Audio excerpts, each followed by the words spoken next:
De revoir un reportage de notre rédaction. Il est daté du 13 juillet 2016. Rémi Villa, que vous connaissez très certainement, c'est un ancien champion de planche à voile.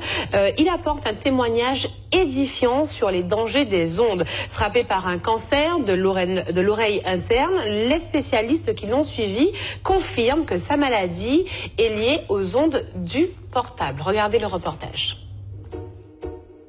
Ces images datent de 1995, c'est Rémi Villa, un nom que vous connaissez. Il a porté haut les couleurs de notre pays, un véliplanchiste, 4 fois champion du monde, 20 fois champion de la Martinique.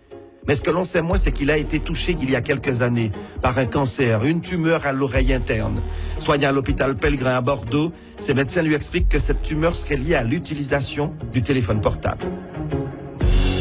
Les médecins m'ont dit clairement, tout ceci est dû au téléphone portable. Notre service pour les tumeurs à l'acoustique a été augmenté par 5, multiplié par 5 depuis l'avènement du portable. J'ai fait tout ce qu'il ne fallait pas faire.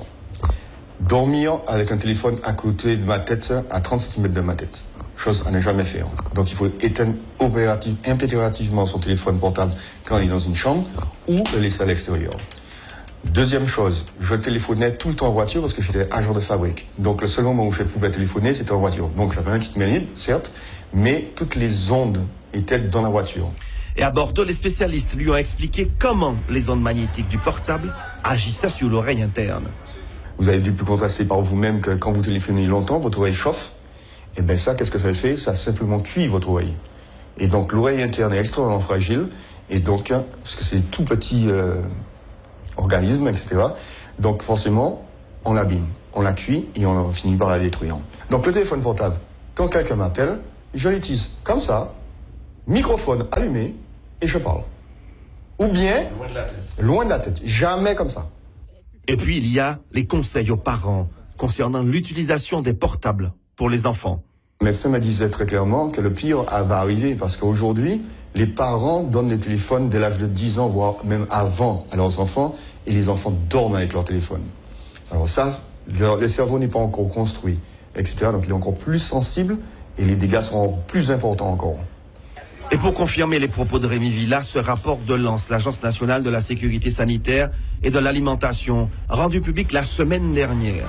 Il recense les sources auxquelles sont exposés les enfants, Wi-Fi, jouets connectés, téléphones portables, tablettes. Mais ce que l'on apprend dans cette étude, c'est que des chercheurs japonais et taïwanais ont trouvé que ces ondes agiraient sur la santé mentale des préadolescents. Dépression, comportement à risque, tentative de suicide pourraient être provoquées par l'utilisation précoce de ces objets connectés. Et enfin, dernier conseil de Rémi Villa, évitez les portables dans les poches. Les ondes affectent également les organes génitaux. Vous venez de voir un reportage de la rédaction télé de la Première. Effectivement, Rémi Villa, ancien champion de planche à voile.